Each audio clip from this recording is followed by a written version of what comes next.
क्रिस्त में मेरे प्यारे भाई और बहनों, आज के मनन चिंतन के लिए हम लेंगे संत मार्कुस का सुसमाचार अध्याय 1 पद संख्याएं 14 से 20 तक। उपदेशों का प्रारंभ। आप चाहे तो मेरे साथ वचन खोल सकते हैं। संत मार्कुस का सुसमाचार अध्याय 1 पद संख्याएं 14 से 20 तक। योहन के गिरफ्तार हो जाने के बाद ईसा गलीलिया आए और यह कहते हुए ईश्वर के सुसमाचार का प्रचार करते रहे, समय पूरा हो चुका है, ईश्वर का राज्य निकट आ गया है, पश्चाताप करो और सुसमाचार में विश्वास करो।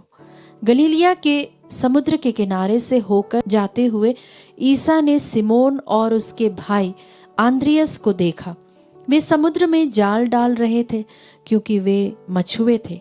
ईसा ने उनसे कहा, मेरे पीछे चले आओ, मैं तुम्हें मनुष्यों के मछुए बनाऊंगा। और वे तुरंत अपनी जाल छोड़कर उनके पीछे हो लिए। कुछ आगे बढ़ने पर ईसा ने जबेदी के पुत्र याकूब और उसके भाई योहन को देखा। वे भी नाव में अपने जाल मरम्मत कर रहे थे। ईसा ने उन्हें उसी समय बुलाया।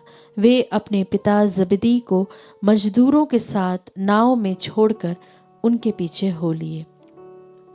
यह प्रभु का पवित्र सुसमाचार है। हे क्रिस्त, तेरी स्तुति हो।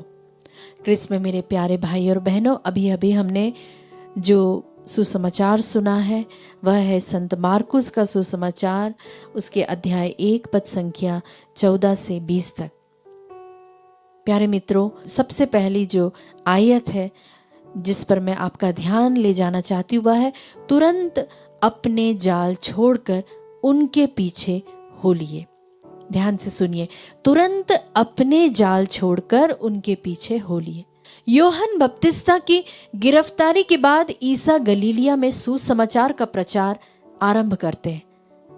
यह समय डर और अनिश्चितता का था, फिर भी यीशु का संदेश आशामय था। और प्रभु यीशु कहते हैं, समय पूरा हो चुका है, ईश्वर का राज्य निकट आ गया है। ईसा ऐसे समय में बुलाते हैं जब लोग अपने दैनिक कार्यों में व्यस्त हैं। सिमोन, आंद्रियस, याकूब और योहन कोई विद्वान नहीं या धर्मगुरु नहीं थे। प्यारे मित्रों, वे साधारण मछुए थे। फिर भी यीशु उन्हें बुलाते हैं। हाँ मित्रों, और वे तुरंत सब कुछ छोड़कर उनके पीछे हो लेते हैं। यह हमें क्या सिखाता है? यह हमें सिखाता है कि ईश्वर की बुलाहट योग्यता पर नहीं, तत्परता पर आधारित होती है।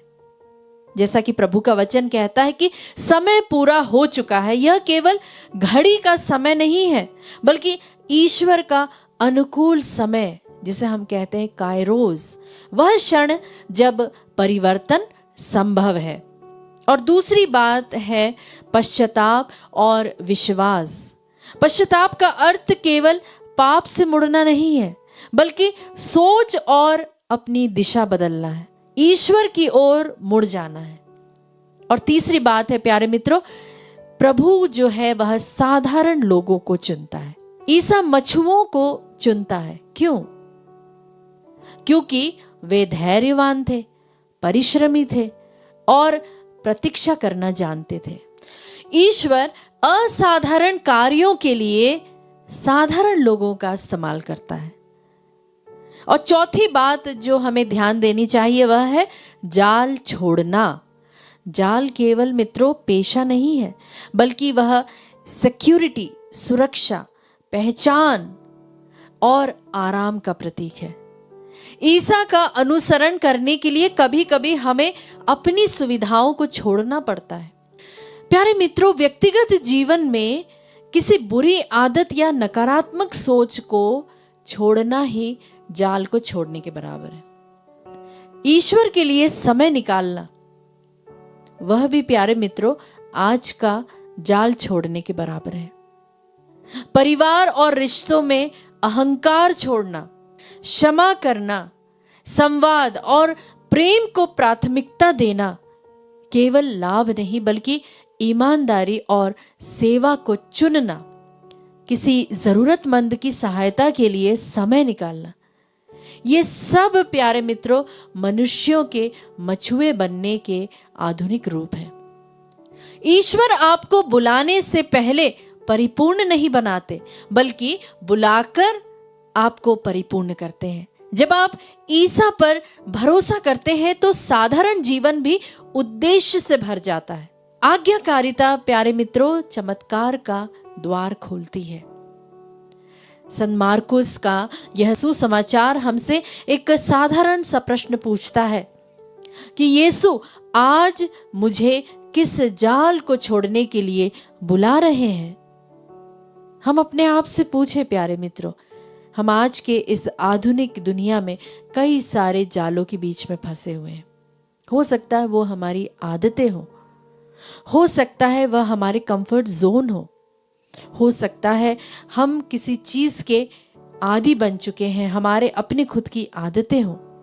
यदि हम विश्वास के साथ उत्तर दे और साहस पूर्वक उनके पीछे चले तो हमारा जीवन केवल हमारे लिए नहीं बल्कि अनेक लोगों के लिए आशीर्वाद या फिर एक साक्ष्य का कारण बन सकता है।